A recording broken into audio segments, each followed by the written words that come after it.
नमस्कार। आज हम पढ़ेंगे बायोलॉजी का पहला चैप्टर द लिविंग वर्ल्ड। इसमें जो पहली हेडिंग है व्हाट इज लिविंग। बुक निकाल लीजिए, क्लास 11th की बुक है बायोलॉजी, ठीक ना। और पहला चैप्टर है the living world. What is living. जैसे मान लीजिए आपसे अगर पूछा जाए, दो स्पेसिमेन यहाँ रखे हैं, एक ए और एक स्पेसिमेन है बी, और आपसे ये सवाल किया जाए कि आप बताइए कि ए और बी में से कौन सा लिविंग है। तो इस लिविंग को डिफाइन करने के लिए कुछ कैरेक्टरिस्टिक बताई गई, वो अगर कैरेक्टरिस्टिक ए या बी किसी में है तो उस कैरेक्टरिस्टिक के आधार पर हम ये बताएंगे कि ये लिविंग है। अगर वो कैरेक्टरिस्टिक इसमें है तो कहेंगे ये लिविंग है, अगर नहीं है तो कहेंगे नॉन लिविंग है। यानी कुछ कैरेक्टरिस्टिक बताई गई जिसके आधार पर हम ये बताते हैं कि ये ए स्पेसिमेन लिविंग है और बी स्पेसिमेन नॉन लिविंग है, अगर वो कैरेक्टरिस्टिक इसमें है तो लिविंग को डिफाइन करने का तरीका उसकी कैरेक्टरिस्टिक, यानी लिविंग की कैरेक्टरिस्टिक क्या होती है। कैरेक्टरिस्टिक का मतलब होता है अभिलक्षण, उसके गुण क्या थे, ठीक है ना। तो बुक में जो लिखा हुआ है उसी को पहले पढ़ेंगे, उसी को समझेंगे, उसी से नोट्स बनाएंगे, ठीक है ना। तो इसको रफ करते हैं, आगे चलते हैं। लिखा हुआ व्हाट इज लिविंग, ठीक। When we try to define living we conventionally look for distinctive characteristic exhibited by living organism. यानी जब हम डिफाइन करते हैं किसको, लिविंग को डिफाइन करने का प्रयास करते हैं। डिफाइन मतलब होता है परिभाषित, ठीक है ना। और वी कन्वेंशनली का मतलब होता है प्रायः या सामान्यतः, ठीक। लुक फॉर डिस्टिंक्टिव का मतलब होता है सुस्पष्ट, ठीक। कैरेक्टरिस्टिक का मतलब होता है अभिलक्षण। एग्जिबिटेड का मतलब होता है प्रदर्शित। जो बच्चे हिंदी से इंग्लिश में गए हैं उनके लिए थोड़ी सी दिक्कत आती होगी कि मिला के पढ़ते, ट्रांसलेट करते हैं, तो उसके लिए नोट कर लें, एग्जिबिटेड मतलब प्रदर्शित करना बाय लिविंग ऑर्गेनिज्म। यानी कुछ जब हम लिविंग ऑर्गेनिज्म को डिफाइन करने का प्रयास करते हैं तो लिविंग ऑर्गेनिज्म क्या करते हैं, कुछ ऐसी कैरेक्टरिस्टिक शो करते हैं और हम उसी को हम ऑब्जर्व करते हैं, देखते हैं। अब जैसे उस कैरेक्टरिस्टिक का नाम लिखा हुआ growth, reproduction, ability to sense environment and mount a suitable response come to our mind immediately as a unique feature of living organism. यानी यूनिक फीचर का मतलब होता है अद्वितीय विशेषताएं, ठीक। ये जो लिविंग फीचर्स हैं वो क्या क्या हैं, growth, reproduction, ability to sense environment, यानी वातावरण को सेंस करने की क्षमता, ठीक। And mount a suitable response, mount a suitable response का मतलब होता है उनके प्रति अनुक्रिया करना। हमारे दिमाग में ये बातें तुरंत आती हैं। आगे बता रहा है कि one can add a few more features, और कोई जो है इसको इसमें इस लिस्ट में कोई और फीचर्स ऐड कर सकता है, जैसे metabolism, ability to self replicate, self organise, interact and emergence to this list, ठीक। मेटाबॉलिज्म का मतलब होता है उपापचय, एबिलिटी टू सेल्फ रेप्लिकेट यानी स्वतः द्विगुणन की क्षमता, सेल्फ ऑर्गेनाइज स्वतः संगठन करना, इंटरैक्ट का मतलब होता है अनुक्रिया करना, इमरजेंस का मतलब होता है उद्गमन, ठीक है ना।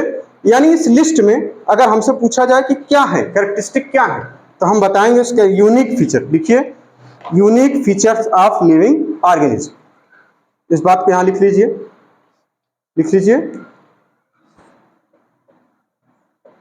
Unique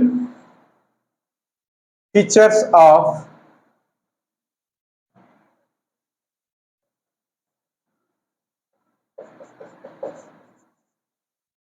living organism. क्या है यूनिक फीचर, क्या है यूनिक फीचर्स में सबसे पहले आएगा ग्रोथ का मतलब होता है वृद्धि, ठीक है, ग्रोथ। दूसरा देखिए रिप्रोडक्शन मतलब होता है जनन, रिप्रोडक्शन मतलब जन्म। तीसरा है इसमें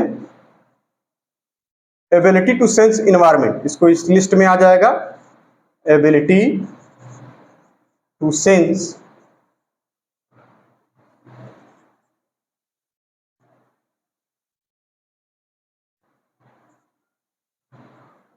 environment and mount a suitable response. एकदम सेम एनसीईआरटी की लाइन लिखनी है, क्योंकि सेम एनसीईआरटी की लाइन से स्टेटमेंट बनते हैं एग्जाम में। सुटेबल रिस्पॉन्स, यहां लिख लीजिए रिस्पॉन्स। और इस लिस्ट में अभी बताया कि इन्होंने क्या ऐड कर सकते हैं, जैसे मेटाबॉलिज्म, मेटाबॉलिज्म, और क्या ऐड कर सकते हैं, ability to self replicate, ability to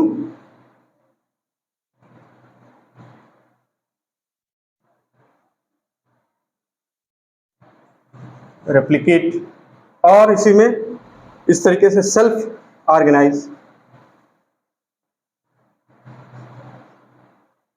और क्या ऐड कर सकते हैं इसमें, interact and emergence,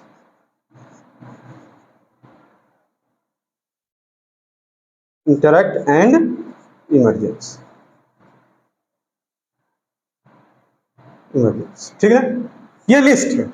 unique features of living organism क्या है, growth, reproduction, ability to sense environment, mount a suitable response and mount a sum, यानी इन्वायरमेंट के प्रति, यानी इन्वायरमेंट को सेंस करना, यानी संवेदना को महसूस करने की क्षमता, ठीक है ना। उसके बाद माउंट ए सुटेबल रिस्पांस, उनके प्रति अनुक्रिया करना, उपापचय, metabolism, ability to self replicate, self organise, ability to self replicate का मतलब होता है स्वतः द्विगुणन की क्षमता, और सेल्फ ऑर्गेनाइज स्वतः संगठित होना या संगठन करना, बनाना, इंटरैक्ट, इंटरैक्ट का मतलब होता है अनुक्रिया करना, और इमरजेंस उद्गमन। ये चीजें, ये लिस्ट हो गई। ये फीचर्स, फीचर्स का मतलब होता है गुण या विशेषता, ठीक है ना। यूनिक, अद्वितीय, अद्वितीय विशेषताएं, लिविंग ऑर्गेनिज्म की अद्वितीय विशेषताएं क्या है, तो ग्रोथ है, रिप्रोडक्शन है, यानी कोई स्पेसिमेन अभी रखा गया था ए और यहाँ बी, अगर ये सारी विशेषताएं इसमें है, यानी सारे फीचर्स इसमें पाए जा रहे हैं तो ये लिविंग, अगर इसमें पाए जा रहे हैं तो ये भी लिविंग है। अगर इसमें ये विशेषताएं नहीं है, यानी ये फीचर्स नहीं है, कहेंगे ये नॉन लिविंग है, और ये लिविंग। जिसमें पाए जाएंगे वो क्या है, लिविंग, और जिसमें ये फीचर्स नहीं मिलेंगे वो है नॉन लिविंग। तो आगे बता रहे हैं कि आइए अब हम इसको let us try to understand each of this. आइए अब हम इसको एक एक करके देखते हैं। तो सबसे पहले हेडिंग इसको नोट कर लीजिए, ये केवल यूनिक फीचर्स है, ठीक। अब आइए ग्रोथ, सबसे पहली हेडिंग क्या रहेगी हमारी, ग्रोथ। हम उसको पढ़ेंगे ग्रोथ क्या पर, कि ऑर्गेनिज्म ग्रोथ कैसे होती है उसके बारे में।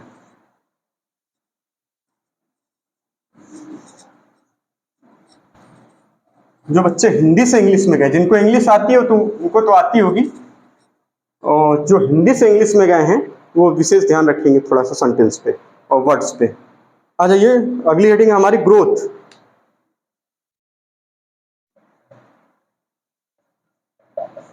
ठीक है, ग्रोथ में बता रहे हैं कि ऑल लिविंग ऑर्गेनिज्म ग्रो, सब जितने भी लिविंग ऑर्गेनिज्म होते हैं वो क्या करते हैं, ग्रो करते हैं, ठीक। Increase in mass and increase in number of individuals are twin characteristic of growth. ये इंपॉर्टेंट लाइन है, इसको लिखिए, increase in mass and increase in number of individuals, ठीक है ना। तो लिखिए ट्विन कैरेक्टरिस्टिक ऑफ ग्रोथ क्या, यानी युग्मी लक्षण, द्वियुग्मी लक्षण, twin characteristic, twin characteristic of growth. Growth की ट्विन कैरेक्टरिस्टिक क्या है, यानी द्वियुग्मी लक्षण क्या है, इंक्रीज इन नंबर, है ना, नंबर का बढ़ना, यानी इंडिविजुअल्स के नंबर का बढ़ना। जो भी जीव है अगर उसकी संख्या बढ़ रही है तो हम कहेंगे क्या, ये increase in number of individuals.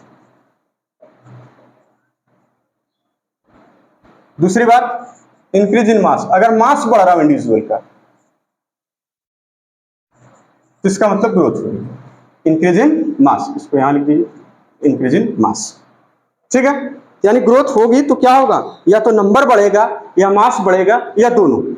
ये विशेषता, ये ट्विन कैरेक्टरिस्टिक ऑफ ग्रोथ है, ठीक है। Increase in mass and increase in number of individuals are twin characteristic of growth, ठीक है। ये multicellular organism grow by cell division लिखा हुआ। मल्टीसेलुलर ऑर्गेनिज्म कैसे ग्रो करते हैं, सेल डिवीजन से। तो इस बात को यहां नोट कर सकते हैं आप, या नहीं भी नोट कर सकते, कोई दिक्कत नहीं। तो लिख लीजिए यहाँ पे, मल्टीसेलुलर ऑर्गेनिज्म कैसे ग्रो करते हैं, सेल डिवीजन से।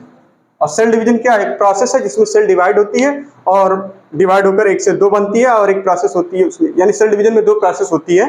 वो सेल डिवीजन वाले चैप्टर में पढ़ेंगे कि एक बार 1 से 2 होती है और एक बार 1 में 4 सेल बनती है। तो सेल, जितने भी मल्टीसेलुलर ऑर्गेनिज्म है, यानी मल्टीसेलुलर ऑर्गेनिज्म का मतलब होता है जो बहुकोशिकीय होते हैं, जो 1 से अधिक सेल से, जिनकी बॉडी 1 से अधिक सेल से बनी होती है, ठीक, मल्टी सेल्यूलर इसको बोलते हैं।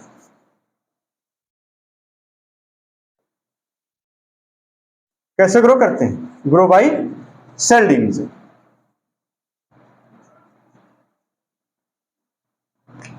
मल्टीसेलुलर ऑर्गेनिज्म कैसे ग्रो करते हैं? सेल डिवीजन से। अब इसी चीज को बताया है कि इन प्लांट्स, प्लांट में ये जो सेल डिवीजन होता है यानी ग्रो होता है, यानी जो ग्रोथ होती है वो क्या होती है? Throughout their life span होती है।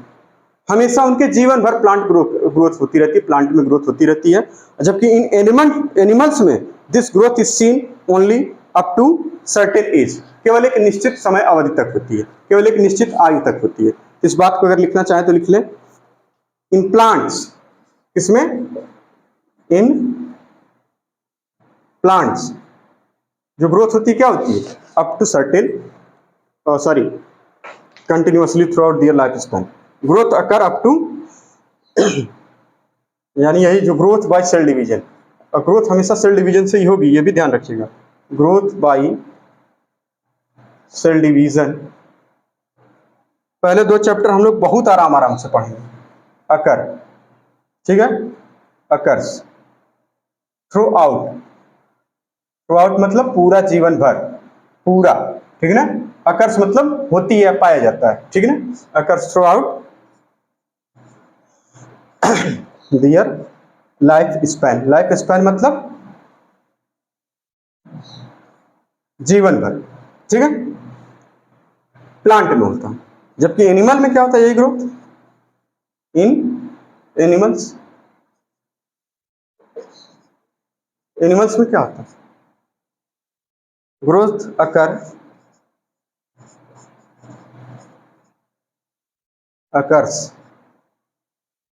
ग्रोथ अकर्स, ठीक है। यहाँ पर छूट गया है, इस पर लगा लिया, growth occurs up to a certain as.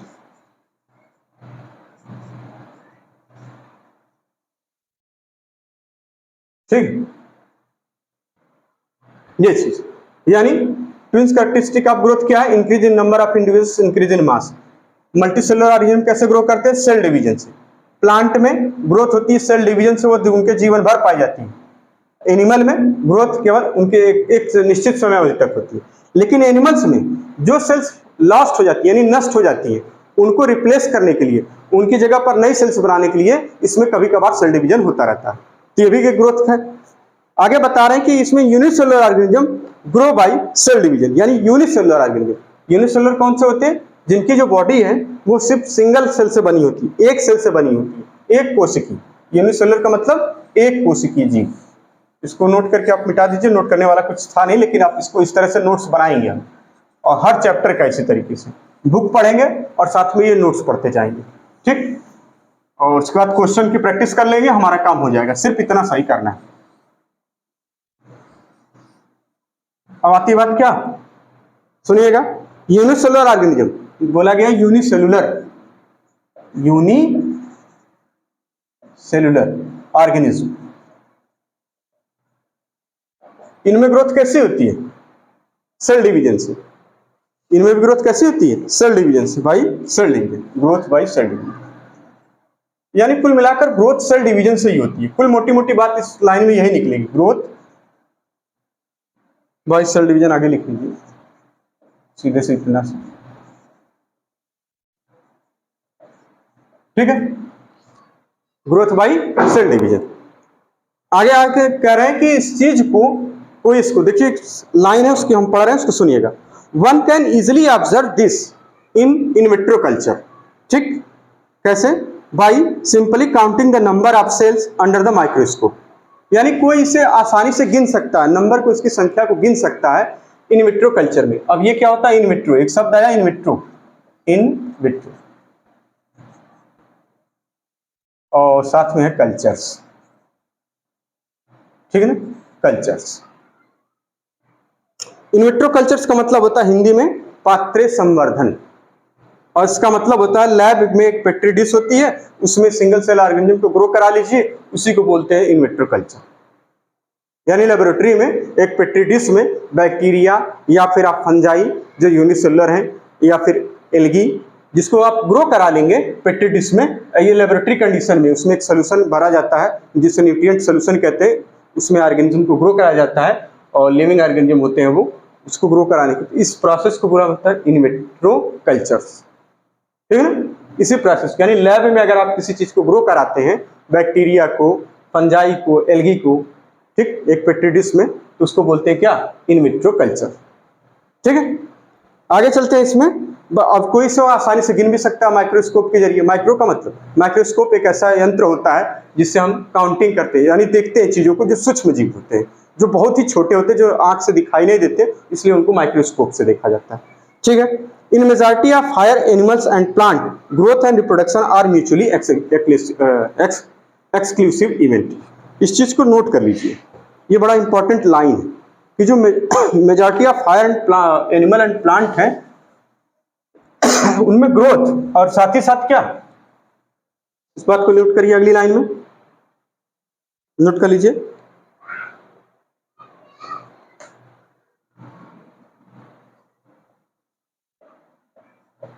In majority, ठीक है, ऑफ हायर एनिमल्स, यानी जो बड़े एनिमल्स होते हैं, एंड प्लांट्स, यानी जो बड़े बड़े पौधे होते हैं और बड़े बड़े पशु होते हैं, यानी, ठीक है ना, एनिमल्स, ठीक, इनमें क्या होता है, ग्रोथ और साथ ही साथ क्या, एंड रिप्रोडक्शन, क्या होता है, ग्रोथ एंड रिप्रोडक्शन। ये म्यूचुअली एक्सक्लूसिव इवेंट है, म्यूचुअली एक्सक्लूसिव इवेंट। इसका मतलब समझिए, म्यूचुअली एक्सक्लूसिव इवेंट का मतलब, इसका मतलब होता है पारस्परिक विशिष्ट लक्षण या घटना, यानी हायर एनिमल में जितनी मेजॉरिटी का मतलब अधिकतर, ज्यादातर, ठीक है ना, majority of higher animals and plant में ग्रोथ और रिप्रोडक्शन क्या है, म्यूचुअली एक्सक्लूसिव इवेंट, यानी पारस्परिक विशिष्ट घटनाएं हैं, ठीक। अब इस चैप्टर में देखिए, इस पैराग्राफ में एक लाइन बताई गई है, अब हमारे काम की, जो कैसे हम डिफाइन करें क्या ग्रोथ वाकई मतलब, अगर ये ग्रोथ है, ग्रोथ की बात है, क्या वो डिफाइनिंग फीचर है या नहीं है, इसके बारे में बताया जा रहा है कि one must remember that increase in body mass is considered as a growth, ठीक। ये हमेशा याद रखेंगे कि इंक्रीज इन बॉडी मास हो रहा है तो क्या हो रहा है, ग्रोथ हो रही है, ठीक है। अच्छा, non living object also grow if we take increase in body mass as a criteria for growth.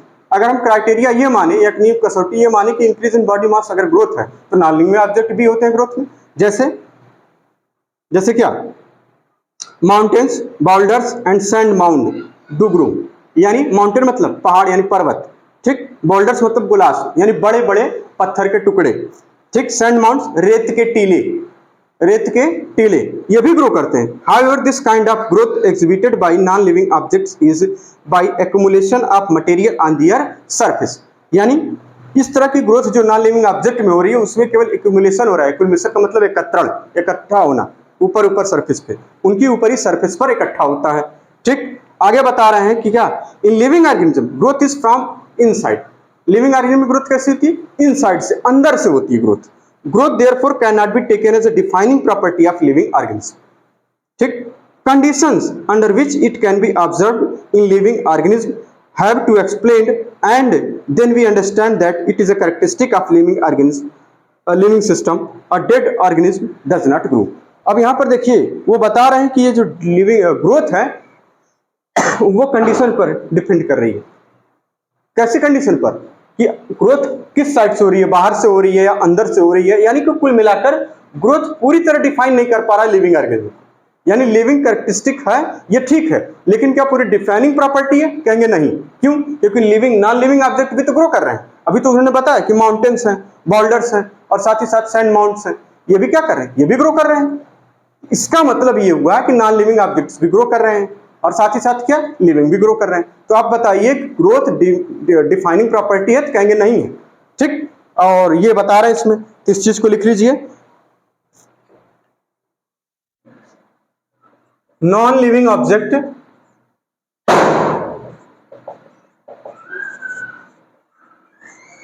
Objects also grow, बस इतना सा, आल्सो ग्रो, ये भी ग्रो करते हैं। देयरफॉर, देखिए एकदम आसान भाषा में लिख रहे हैं हम, therefore growth can not be, ये important line, growth can not be taken as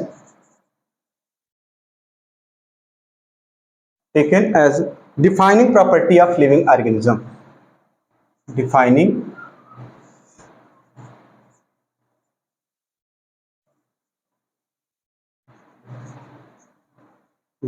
property, properties नहीं, property, defining property नहीं है किसकी, living organism. It is the only characteristic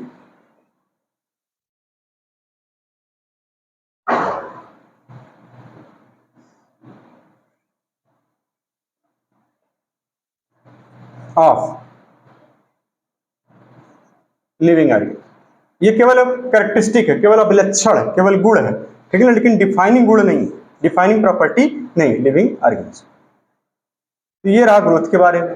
growth के बारे में कुल मिलाकर बात ये आई, देखिए बड़े ध्यान से कि ग्रोथ क्या होती है, तो कहेंगे ग्रोथ जो है increase in mass and increase in body, या बॉडी मास या फिर इंडिविजुअल्स की संख्या को बढ़ना ग्रोथ कहते हैं। ग्रोथ की हम बात करें तो ये मेजॉरिटी ऑफ हायर एनिमल, यहाँ पे दूसरी चीज ग्रोथ मल्टीसेलुलर ऑर्गेनिज्म में भी सेल डिवीजन होगी, यूनिसेलुलर ऑर्गेनिज्म में भी सेल डिवीजन होगी, प्लांट में भी सेल डिवीजन से होगी, एनिमल में भी सेल डिवीजन होगी, यानी जब भी ग्रोथ लिविंग सिस्टम में होगी तो सेल डिवीजन से होगी, ठीक। उसके बाद बता रहे हैं क्या, in majority of higher animal and plant जो growth and reproduction mutually exclusive event है। म्यूचुअली का मतलब होता है पारस्परिक, एक्सक्लूसिव मतलब होता है विशिष्ट, इवेंट मतलब होता है घटनाएं, ठीक। नॉन लिविंग ऑब्जेक्ट्स ग्रो नहीं करते। अगर हम ये मान के चले कि इंक्रीज इन मास है या increase in body mass is a criteria for growth, तो नॉन लिविंग ऑब्जेक्ट में इस प्रकार की ग्रो होती है। बस फर्क ये है कि उसमें ऊपर से सरफेस पे, यानी उनके ऊपरी सरफेस पे क्या होता है, मटेरियल का एक्यूमुलेशन होता है, लेकिन लिविंग सिस्टम में अंदर से, यानी इन द साइड, यानी इन साइड से ग्रोथ होती है। तो ग्रोथ क्या है, ग्रोथ हम कहेंगे कि growth can not be taken as a defining property of living organism, it is the only characteristic of living organism. ये क्या है, केवल और केवल कैरेक्टरिस्टिक है, लेकिन डिफाइनिंग प्रॉपर्टी नहीं है। अब अगली हेडिंग है रिप्रोडक्शन। इसी तरीके से हम लोग क्या बात करेंगे, रिप्रोडक्शन की बात करेंगे, ठीक है। तो बहुत आराम से अभी पहले 2 चैप्टर हम पढ़ेंगे, एक एक शब्द को समझेंगे, क्योंकि बार बार यही वर्ड्स इस्तेमाल होंगे जो 1-2 चैप्टर में इस्तेमाल हुए हैं, जिनकी मीनिंग आप एग्जैक्ट मीनिंग नहीं जानते, ठीक ना। तो इसको बहुत आराम से पढ़ेंगे, फिर उसके बाद हम लोग बहुत तेजी से पढ़ते चले जाएंगे। अगली हेडिंग है लाइकवाइज रिप्रोडक्शन, यानी रिप्रोडक्शन। अगली हेडिंग है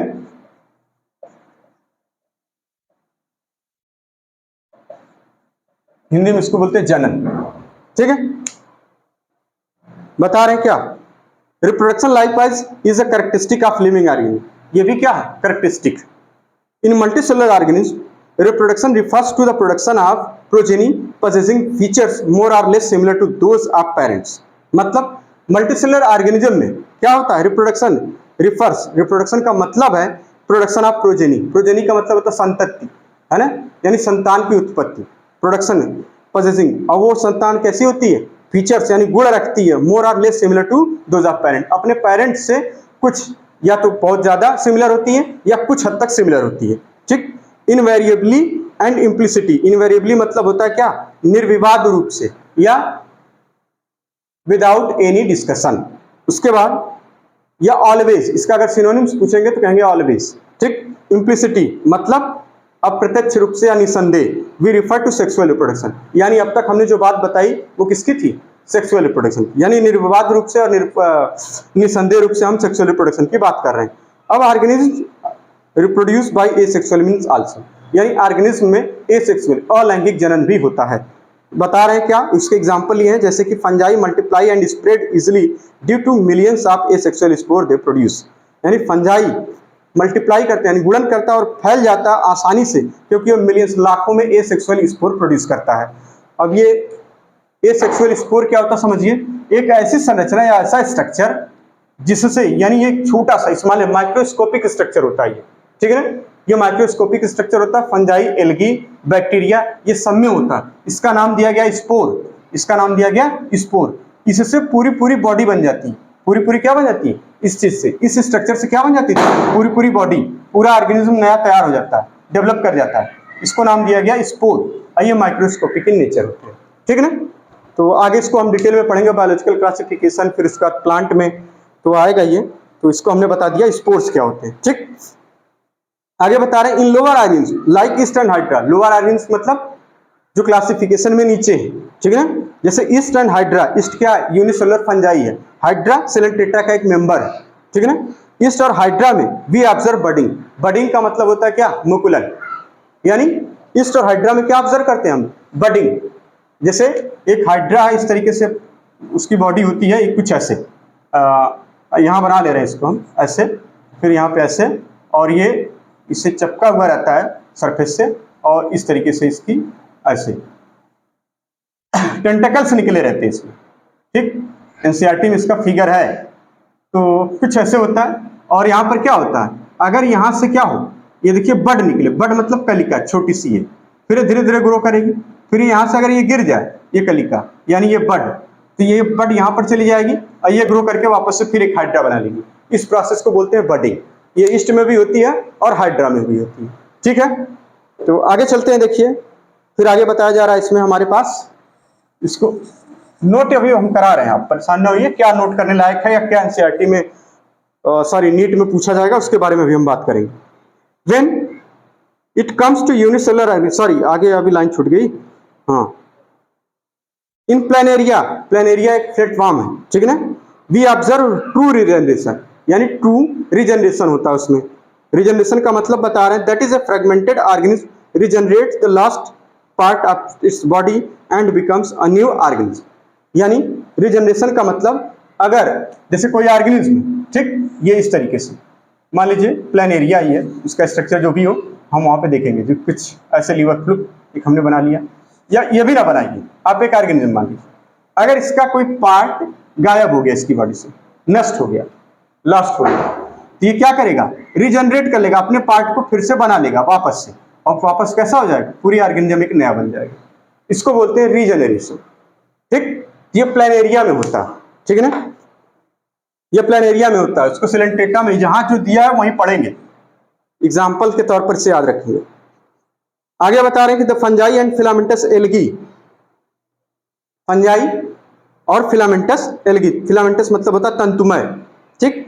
एंड साथ ही साथ प्रोटीनिमा ऑफ मासेस, प्रोटीनिमा का मतलब होता है फर्स्ट तंतु, प्रोटीन मास का, मास एक ब्रायोफाइट है, और ब्रायोफाइट के स्पोर से जो निकलता है पहला फिलामेंट, उसको बोलते हैं क्या, तंतु, और इंग्लिश में उसको कहते हैं protonema. First filament is known as protonema, ठीक। All easily multiply by fragmentation, यानी ये तीनों फंजाई, फिलामेंटस एल्गी और प्रोटोनिमा ऑफ मासेस आसानी से मल्टीप्लाई कर लेते हैं फ्रेगमेंटेशन से। फ्रेगमेंटेशन एक प्रोसेस है। फ्रेगमेंटेशन का मतलब होता है क्या, विखंडन। यानी अगर कोई ऑर्गेनिज्म अगर इस छोटे छोटे पार्ट में टूट गया इस तरीके से, ये क्या होगा, ये एक नया ऑर्गेनिज्म बना लेगा, एक नया ऑर्गेनिज्म बना लेगा, एक नया ऑर्गेनिज्म बना लेगा, एक नया, इसको बोलते हैं फ्रेगमेंटेशन। यानी उसके फ्रेगमेंट अगर अलग अलग कर दिए जाएं, कुछ एल्गी के, कुछ फंजाई के, कुछ मास के, तो हमारे पास क्या, वो फ्रेगमेंट एक नया ऑर्गेनिज्म बना लेते हैं, इसको बोलते हैं फ्रेगमेंटेशन। और फ्रेगमेंटेशन की डिफिनीशन क्लास 12 के पहले चैप्टर में दिया हुआ है, पहले नहीं था, फिर बाद में उसको ऐड कर लिया गया, ठीक। तो फ्रेगमेंटेशन की डिफिनीशन वहां दी गई। When it comes to unicellular organism like bacteria, unicellular organism के एग्जांपल दिए हुए हैं, उसके बाद उसमें बात कर रहे हैं कि इसमें क्या होता है। When it comes to unicellular organisms like bacteria, unicellular algae, amoeba, उसका reproduction is synonyms with growth. यानी यूनिसेलुलर ऑर्गेनिज्म, जैसे कि उन्होंने अभी बताया bacteria, algae, unicellular algae, unicellular algae, unicellular algae, और साथ ही साथ क्या, कुछ और नाम लिया उन्होंने यहाँ पे, फंजाई, सॉरी अमीबा,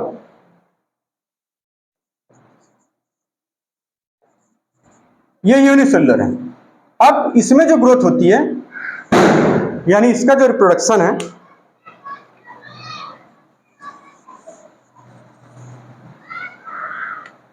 यानी कैसे रिप्रोड्यूस करते हैं,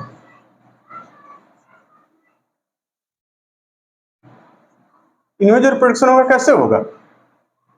सेल डिवीजन से। इनमें जो रिप्रोडक्शन होता है सेल डिवीजन से होता है, और ग्रोथ भी तो सेल डिवीजन से होती थी। या आप यहाँ पे इसका मतलब इसमें ग्रोथ कहें या रिप्रोडक्शन कहें, यानी दोनों में कंफ्यूजन है। यानी इसलिए इनमें जो रिप्रोडक्शन हो रहा है वो क्या है? सिनोनिम्स है किसका? ग्रोथ का। यानी रिप्रोडक्शन भी अब धीरे धीरे क्या हो रहा है, अब यानी क्लियर कट डिफिनेशन नहीं बन पा रही है कि रिप्रोडक्शन डिफाइनिंग प्रॉपर्टी है या नहीं, क्योंकि आप रिप्रोडक्शन कहेंगे तो फिर कहेंगे तो ग्रोथ हो रहा, क्योंकि ये सेल डिवीजन से ही ग्रो करते हैं। यानी इनकी जो रिप्रोडक्शन होता है सेल डिवीजन से होता है, एक से फिर दो बन जाते हैं इस तरीके से, फिर दो से चार इस तरीके से। यानी इनका रिप्रोडक्शन और increase in number of individuals equal to growth. यानी रिप्रोडक्शन और ग्रोथ एक दूसरे के सिनोनिम्स हो गए। और जब साइनोनिम्स हो गए एक दूसरे को, तो आप बताइए ये क्या है? ये डिफाइनिंग फीचर्स है या नहीं? जब ग्रोथ नहीं डिफाइनिंग फीचर्स था तो ये कैसे है? ये भी नहीं हो पाएगा। यानी क्लियर कट नहीं है कि ग्रोथ हो रही है या डिवीजन हो रहा, रिप्रोडक्शन हो रहा। तो इसी को आगे वो बता रहे हैं हमारे पास, इंक्रीज इन नंबर, ठीक। We have already defined the growth as equivalent to increase in number of cell. अभी हम डिफाइन कर चुके हैं ग्रोथ क्या है? Increase in number of cell. Hence we notice that, हमने ध्यान दिया कि सिंगल सेल ऑर्गेनिज्म में we are not very clear, हम बहुत स्पष्ट नहीं हैं। क्या नहीं स्पष्ट है? About the uses of these two terms, इस दो टर्म को यूज करने में कि ग्रोथ हो रहा है या फिर रिप्रोडक्शन हो रहा है। Further there are many organisms which do not reproduce, यानी कुछ ऐसे ऑर्गेनिज्म हैं जो रिप्रोडक्शन नहीं कर पाते, जैसे म्यूल यानी खच्चर, स्टेराइल वर्कर बी मधुमक्खी है ना, मधुमक्खी कामगार मधुमक्खी जो स्टेराइल हो, बांधे हो, इनफर्टाइल ह्यूमन कपल, इनफर्टाइल मतलब जो संतति उत्पन्न न कर सके उसे बोलते हैं infertile. Hence reproduction also can not be all inclusive defining characteristic of living organism. इसका मतलब रिप्रोडक्शन भी पूरी तरीके से समग्र रूप से डिफाइनिंग फीचर नहीं है, ठीक। इट इज ओनली कैरेक्टरिस्टिक है। ये क्या है? Characteristic. Of course non living object is capable of, यानी कि जो नॉन लिविंग ऑब्जेक्ट्स हैं वो ग्रोथ तो नहीं कर सकते, वो रिप्रोडक्शन नहीं कर सकते। तो इस बारे इस चीज में आपको जो लिखने वाली चीज है उसको नोट कर लीजिए। ये हमने बताया पूरी लाइन बाय लाइन पढ़ के आपको कि कैसे किताब को पढ़ते हैं और कैसे उसकी डिफिनेशन को लिखते हैं, ठीक है, कैसे उसको समझते हैं। इस पैराग्राफ में जो लिखने वाली चीज थी उसको नोट कर लीजिए, जो एग्जाम में सीधे सीधे पूछा जाएगा। ए सेक्सुअल रिप्रोडक्शन किस में होता है? आपसे ये पूछा जाएगा, ए सेक्सुअल रिप्रोडक्शन किस में होता है? तो आप बता ले जाएंगे किस में होता है। ए सेक्सुअल रिप्रोडक्शन फंजाई में होता है, और किस में? फंजाई में, और साथ ही साथ किस में? यानी फंजाई, इसमें लिखा हुआ है कि मल्टीप्लाई, फंजाई क्या करती है? Multiply and spread, spread easily, ठीक है, easily due to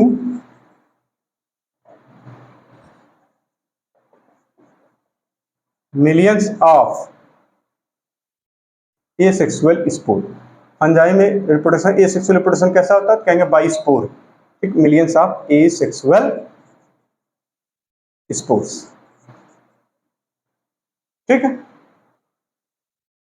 asexual spores, ठीक। इसी तरह से ईस्ट और हाइड्रा में, लोअर ऑर्गेनिज्म ईस्ट और हाइड्रा में, ये आपको नोट करना, नोट में यही लिखना है। ईस्ट और हाइड्रा में क्या होती है? बडिंग। एसेक्सुअल रिप्रोडक्शन में होती है बडिंग। बडिंग हमने बताया क्या होता है, एक बड निकलती है फिर उससे मुकुलन होता है जिसके। और प्लेनेरिया में क्या होता है? प्लेनेरिया में होता है true regeneration.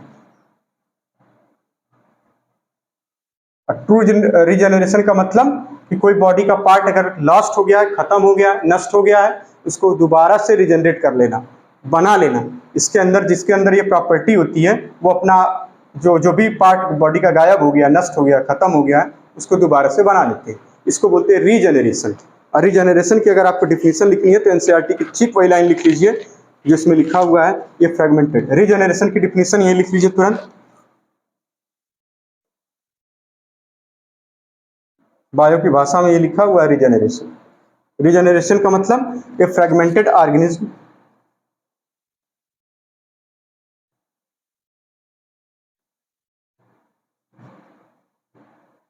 organism regenerates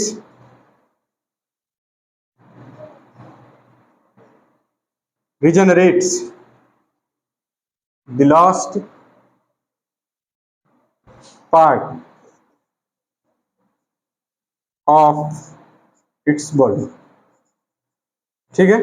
and और साथ में क्या बन जाता है वो, बिकम्स अ न्यू ऑर्गेनिज्म, क्या बन जाता है वो, नया ऑर्गेनिज्म बन जाता है, ठीक। और इसमें एक एग्जांपल है ये सेक्सुअल रिप्रोडक्शन का, जरा उसको लिख लीजिए। रीजनरेशन की बात हो गई यहाँ, अब जरा उसको लिख लीजिए।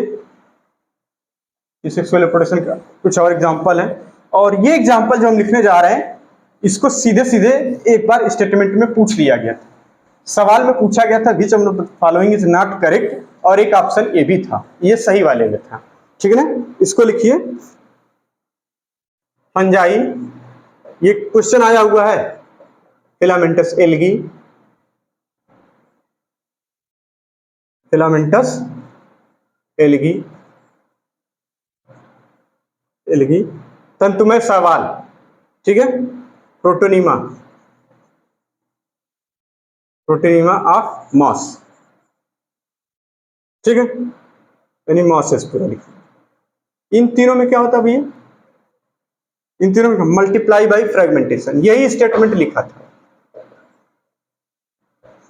Multiply by fragmentation. और फ्रेगमेंटेशन का मतलब हमने बताया कि क्या होता है, अगर इनके बॉडी से कोई पार्ट टूट जाए तो वो टूटा हुआ पार्ट एक नया ऑर्गेनिज्म, देखिए रीजनरेशन में और फ्रेगमेंटेशन में अंतर है।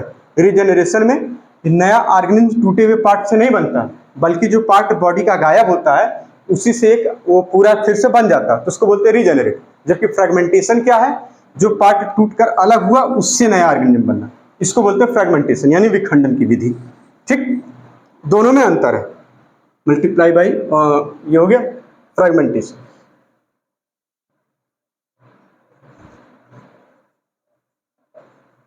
ठीक है। और यूनिसेलुलर ऑर्गेनिज्म की हम बात करें तो क्या होगा, ठीक इसी तरह से यूनिसेलुलर ऑर्गेनिज्म की अगर हम बात करें, जैसे बैक्टीरिया, बैक्टीरिया यूनिसेलुलर है, यूनिसेलुलर एल्गी, यूनिसेलुलर एल्गी और अमीबा, ठीक।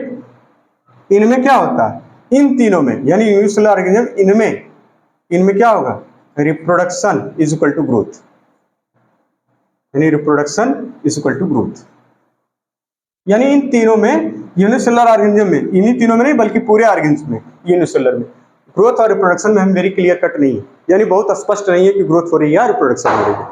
इसलिए क्या होगा सॉरी और जो ऑर्गेनिज्म रिप्रोड्यूस नहीं कर सकते उनका नाम लिख लीजिए, organism which do not reproduce, इसका नाम भी लिख लीजिए, ऑर्गेनिज्म विच, कोई भरोसा नहीं है नीट वालों का, कोई भी स्टेटमेंट उठाकर दे देंगे, ठीक है ना, डू नॉट रिप्रोड्यूस, ठीक। कौन कौन से हैं, म्यूल मतलब खच्चर, sterile, worker bee, sterile workers बीज, मधुमक्खी, इनफर्टाइल ह्यूमन कपल, ठीक है, ह्यूमन कपल्स, ठीक। ये इसका मतलब कुल मिलाकर हमें क्या लिखना है, जो सबसे जरूरी बात आई, हेंस यानी देयरफॉर, हम ये कह सकते हैं, therefore, therefore reproduction also can not be taken, एकदम सेम सेंटेंस वही लिखना है जो एनसीईआरटी ने लिखा हुआ है, reproduction also can not be all inclusive, पूरी तरह से यानी समग्र रूप से, इसकी हिंदी होती है समग्र रूप से, पूरी तरह से, inclusive defining characteristic, defining characteristic.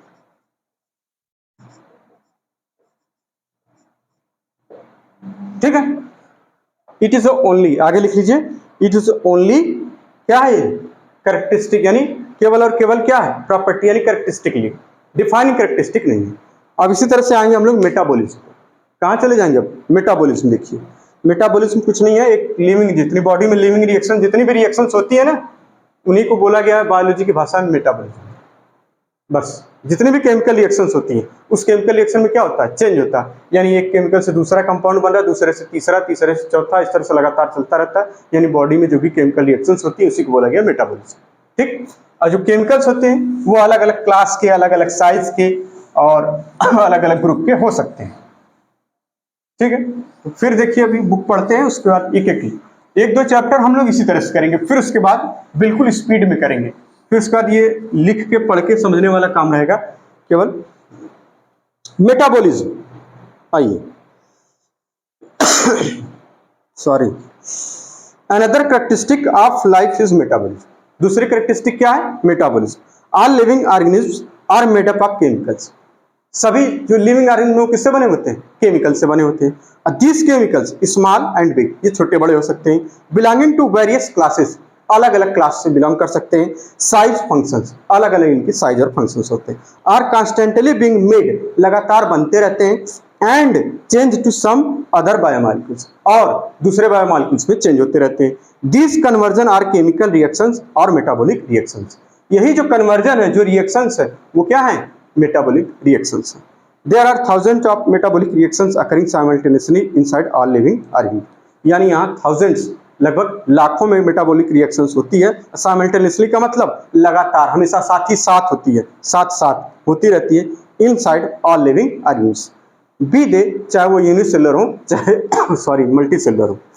All plants, animals, fungi and microbes exhibit metabolism, यानी मेटाबॉलिज्म सब में होती है, प्लांट में, एनिमल्स में, फंजाई में, सॉरी यूनिसेलुलर ऑर्गेनिज्म में, मल्टीसेलुलर ऑर्गेनिज्म में, सब में होती है।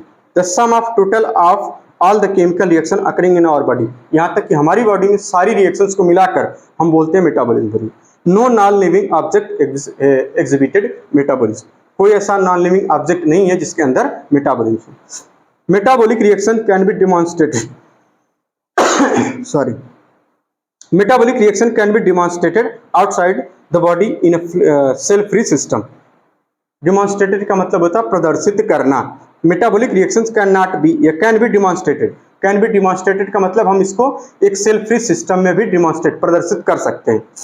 एन आइसोलेटेड, आइसोलेटेड का मतलब होता है विलगित या अलग थलग। An isolated metabolic reactions outside the body of an organ performed in a test tube, अगर कोई मेटाबॉलिक रिएक्शन बॉडी के बाहर किसी टेस्ट ट्यूब में परफॉर्म करी जाती है तो क्या होगा, is neither living nor non living, न ये लिविंग है और न ही non living. Hence while metabolism is a defining feature of all living organism without exception, यानी जो मेटाबॉलिज्म है वो क्या है, बिना किसी एक्सेप्शन के डिफाइनिंग फीचर्स, यानी ये पहला कैरेक्टरिस्टिक मिला जो कि लिविंग ऑर्गेनिज्म का डिफाइनिंग फीचर है, वो क्या है, मेटाबॉलिज्म। आगे बता रहे हैं क्या, isolated metabolic reaction in vitro, जो अलग कोई एक रिएक्शन अगर इन विट्रो में हम करा रहे हैं, आर नॉट लिविंग थिंग्स, वो लिविंग थिंग्स नहीं है, बट श्योरली लिविंग रिएक्शंस, वो क्या है, लिविंग रिएक्शंस है। Hence cellular organisation of body is a defining feature of life forms. अभी देखिए ये जो सेंटेंस है, hence cellular organisation of body, बात कर रहे हैं मेटाबॉलिज्म की। अब बता दिया इन्होंने सेलुलर ऑर्गेनिज्म की, यानी सेलुलर ऑर्गेनाइजेशन यानी कोशिकीय संगठन की बात अभी अगले एक पैरा के बाद आएगी, और इन्होंने यहां पर लिख दिया, और जबकि हमारे पास एक पुरानी बुक है जिसमें यहां पे सेलुलर ऑर्गेनाइजेशन वाले में ही लिखा होगा, तो ये थोड़ा सा प्रिंटिंग में गड़बड़ हुई है, इस पर गौर करिएगा कि बात तो इन्होंने मेटाबॉलिज्म की करी और इन्होंने कोशिकीय संगठन का कंसेप्ट हाईलाइट कर लिया है, तो ये थोड़ा सा ऊपर नीचे हो गया, इसको आप सही कर लीजिएगा बाद में। Hence cellular organisation of body is a defining feature of life form. ये यहाँ कोशिकीय संगठन के बारे में भी बात चलेगी, ठीक, ऊपर से सॉरी 1 2 तीसरे पैरा में, ऊपर से तीसरे पैरा में ये बात चलेगी। तो मेटाबॉलिज्म में हमें जो लिखना है वो सिर्फ इतना नोट करना है,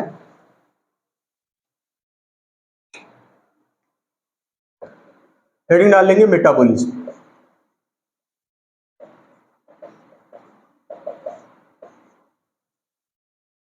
ठीक, मेटाबॉलिज्म का मतलब chemical reaction in living organs या living system is equal to metabolism.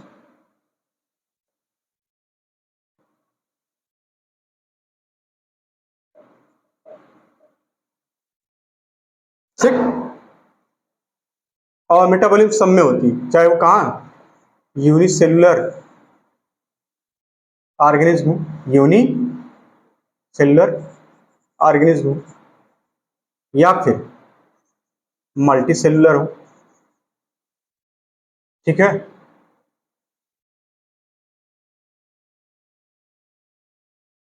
Multi cellular organism हो या प्लांट हो, जैसे मल्टी सेलुलर में प्लांट आएगा, प्लांट, एनिमल, फंजाई, जो भी चीजें, सभी जीव, इन सब में क्या होता है, मेटाबॉलिक रिएक्शन होती है। ठीक है ना, एग्जिबिट मेटाबॉलिज्म, मेटाबॉलिज्म, इन सभी में मेटाबॉलिज्म होती है। ठीक, आगे लिखेंगे no non living object, no non living objects, यानी कोई नॉन लिविंग ऑब्जेक्ट्स ऐसा नहीं है जो मेटाबॉलिज्म शो करता है। सो मेटाबॉलिज्म, ठीक है। आइसोलेटेड मेटाबॉलिक रिएक्शन, ये इंपॉर्टेंट लाइन लिख लीजिए, ये सब क्वेश्चन में आई हुई लाइन है। Isolated metabolic reaction in a test tube, in a test tube is neither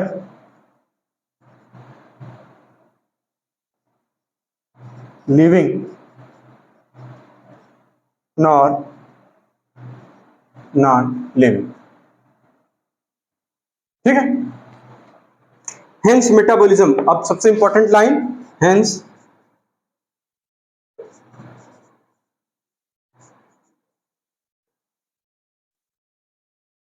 metabolism is defining features. ये क्या है, डिफाइनिंग फीचर, फीचर मतलब characteristic, defining features of all living organism.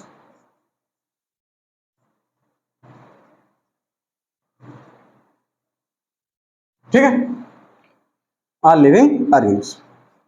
और एक सेंटेंस और है, इसमें नोट कर लीजिए, ऊपर वाला मिटा दे रहे हैं यहाँ पे, ठीक है ना, इसको रफ कर रहे हैं, आगे इसको नोट कर लिया होगा आपने।